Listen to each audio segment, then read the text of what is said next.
guys, j'espère que vous allez tous magnifiquement bien. Du coup là je vais en stage. Pour ceux qui ne me connaissent pas, je m'appelle Louvaine, je passe en 6e année de médecine. Aujourd'hui c'est mon dernier jour de... Merde, j'ai oublié le gâteau, je dois retourner à la maison. Oh putain, je dois emmener ça en stage. Et voilà.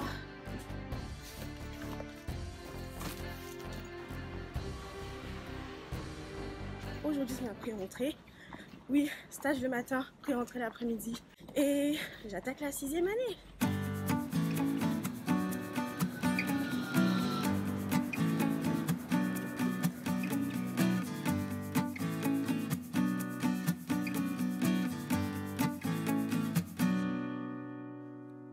Et voilà, j'ai terminé mon stage et je rentre chez moi, je vais manger et ensuite je vais à ma pré-rentrée.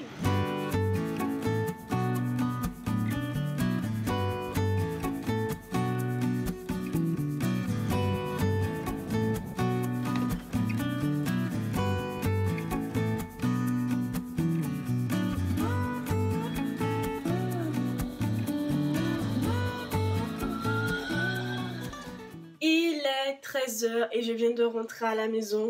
Je voulais vous faire une petite annonce et je voulais l'annoncer comme ça. J'ai décidé de vlogger ma 6e année, donc je vais vous montrer à quoi ressemble la vie d'une étudiante en 6e année. Bien sûr, tout le monde ne vit pas la 6e année de la même manière, mais en tout cas, je vais vous emmener avec moi, vous allez voir comment je la vis. Je vais essayer de vlogger vraiment sans filtre, donc mes moments de doute, mes moments de peine, mes moments de joie, mes moments studieux, mes moments de flemme. Vous allez tout voir en vrai.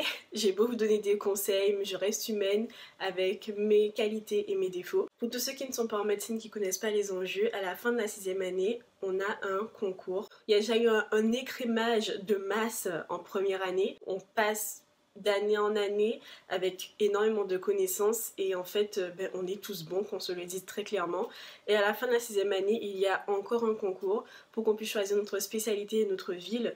Donc comment dire, ça va être compliqué tout ça. Je vais essayer de vraiment donner le meilleur de moi-même tout en restant positive comme je l'ai toujours été, tout en essayant de préserver ma santé, tout en essayant de continuer à faire du sport, continuer à bien manger, continuer à essayer de garder des activités. Je sais pas si ce sera possible, j'espère vraiment que je pourrai. Je me suis lancé le défi du coup cette année pour me compliquer encore plus les choses, de sortir une vidéo par semaine en faisant des vlogs, donc en vloguant carrément ma 6e année. Donc, je ne me facilite pas la tâche, je m'expose à la critique. Je pense que ça ne s'est jamais encore fait. Je crois que je suis la seule externe sur YouTube et je reçois beaucoup de questions me demandant comment ça se passe, etc. Je me suis dit que la meilleure manière ce serait vraiment de vous vlogger et que vous puissiez le voir de vos propres yeux. Donc là, je viens de sortir de stage, comme vous avez pu le voir. À 14 h, j'ai ma pré-rentrée, je suis rentrée vite fait, je vais manger.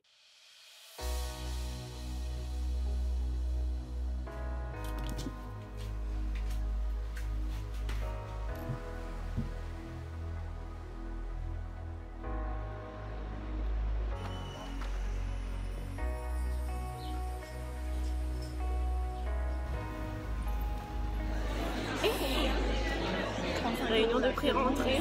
J'ai commandé en fait, c'était à 40 euros. Les gars, faites coucou à la caméra. Merci, ça fait plaisir. Faites coucou.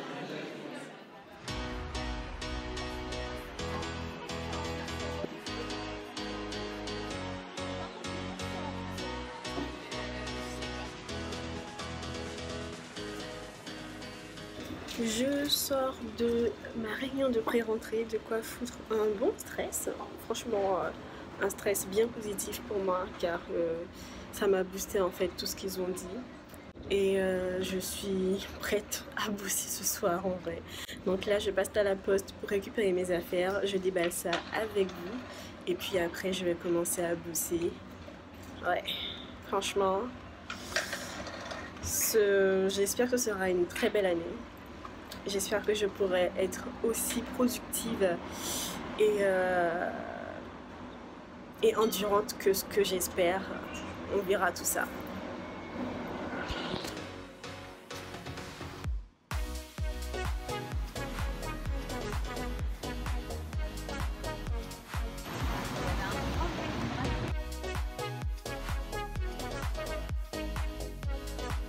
c'est mon premier appareil. Ouais, je suis très contente. Je me suis fait plaisir.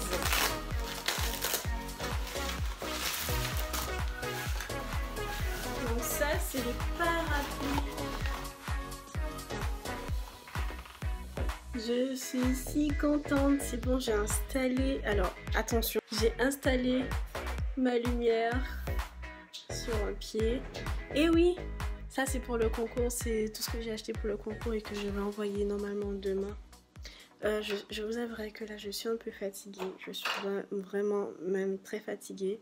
Je vais me doucher, je vais me coucher 20 minutes et après, je vais m'inscrire. Enfin, je vais payer mon truc pour mes inscriptions parce que c'est l'un des trucs que je devais faire. Et ensuite, je vais commencer à bosser. Donc, ces vlogs commencent très bien. On est seulement à J1. On est seulement au premier épisode. Et je suis prête à bosser ce soir en vrai. En fait, je me suis juste douchée et puis j'ai traîné sur Instagram pendant plus d'1h30. Donc là, je vais me reposer 20 minutes. Il est déjà 18h. Et ensuite, je vais directement aller bosser. Voilà.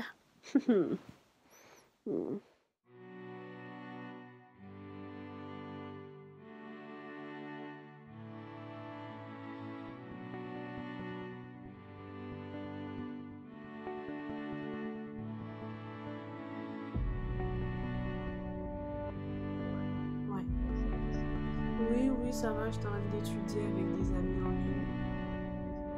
J'étais en train d'étudier avec des amis en ligne, avec mon groupe d'études, j'étais en train d'étudier. Et je fais un vlog en même temps.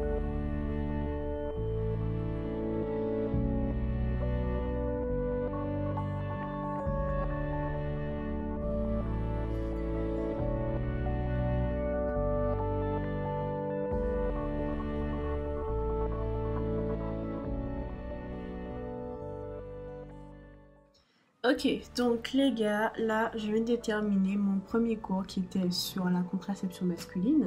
J'ai noté sur mon truc là, il y a le sommaire et en fait je vais essayer de vous résumer en gros le cours. Qu'est-ce que la contraception masculine? Donc la contraception, c'est un moyen de faire en sorte qu'il y ait une fécondité nulle. Donc il y a des contraceptions qui sont dites temporaires, des contraceptions qui sont dites irréversible. Il y a 3 principales contraceptions masculines.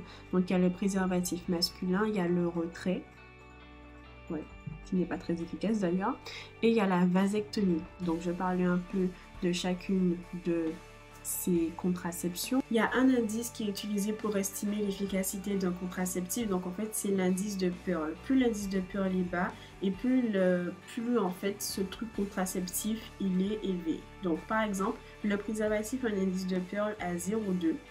Il est assez efficace. Le préservatif masculin, c'est le seul contraceptif masculin qui permet de protéger contre les infections sexuellement transmissibles. Ensuite, il y a le retrait, qui est la méthode la plus facile, mais au final la moins efficace. De toute façon, le retrait, c'est juste que le gars il retire son pénis, quoi. Donc, et ce sont 2 méthodes qui sont réversibles. Enfin, tu fais rien pour le retrait, donc forcément c'est réversible. Et pour le préservatif, tu le retires, c'est réversible. Et la 3e technique, c'est la vasectomie, où là, en fait, c'est un acte chirurgical où on va...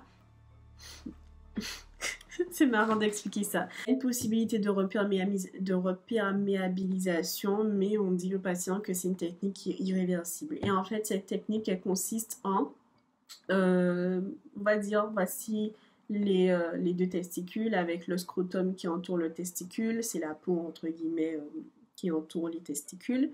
On ouvre, on prend une loque différente, on le sectionne, on le coupe en 2 et en fait on ligature de chaque côté. Ils vont laisser les 2 parties comme ça, ils vont refermer tout et ce qui fait qu'en fait quand l'homme va venir pour éjaculer, les spermatozoïdes ils sortent du testicule, passent par les canaux déférents pour ensuite aller, aller le liquide spermatique, etc. Ben, en fait, étant donné que les canaux déférents sont sectionnés, ben, les spermatozoïdes n'ont pas pouvoir en sortir. Du coup, en fait, il n'y aura que du liquide spermatique sans spermatozoïdes.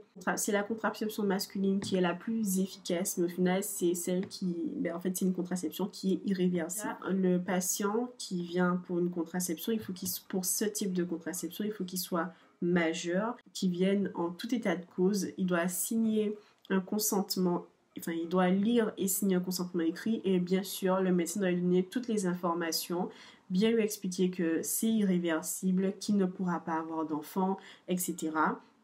Et en fait, même si le patient il vient pour faire cette opération, donc ce qu'on appelle la vasectomie, il vient au cours de la première consultation, mais ensuite il doit réfléchir.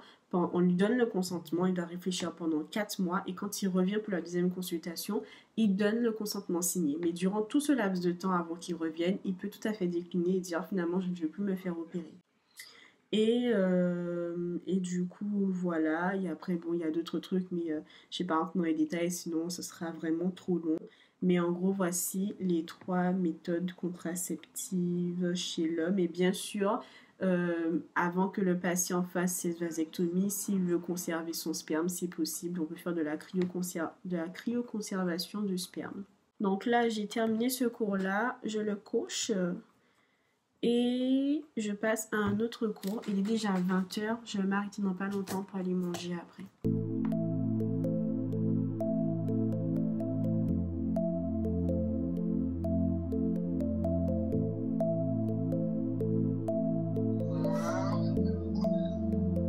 Ouais, j'ai bien passé, j'ai pas travaillé cette semaine, je commence vendredi. Ah, t'as pas travaillé? Non, j'ai travaillé, j'ai fini.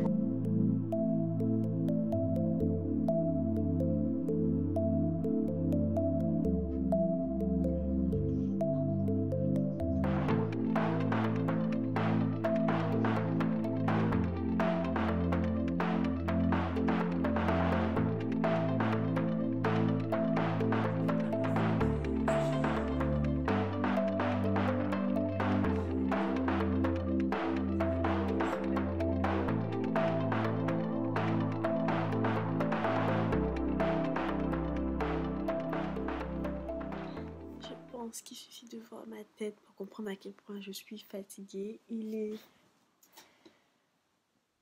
minuit 10. Je suis restée à faire de l'organisation pour préparer plus ou moins ma semaine et ma journée de demain, étant donné que j'ai fait ma pré-rentrée. Du coup, j'arrive mieux à voir comment va se dérouler un peu l'année. N'hésitez pas à me poser des questions en barre d'informations, à me dire ce que vous avez pensé de ce premier vlog. Est-ce que vous voulez, comme j'ai... Oh putain, mes yeux sont rouges, c'est incroyable. Est-ce que vous voulez que je vous fasse le détail de genre mon programme du jour, et qu'au fur de la journée, je vous dis que j'ai fait telle chose, ou c'est pas grave, pas besoin? Est-ce que quand j'apprends, je vous fais un petit résumé du cours comme je l'ai fait pour contraception masculine, ou pas besoin? Et du coup, désolée. Donc je vous dis à la prochaine. Moi je vais dormir, je n'attends que ça. Et à la prochaine vidéo, bisous! Dans le prochain vlog, je vais parler de fourniture scolaire, donc je vais vous montrer ce que je compte utiliser cette année, et je vais également donner des conseils concernant les bouquins, etc.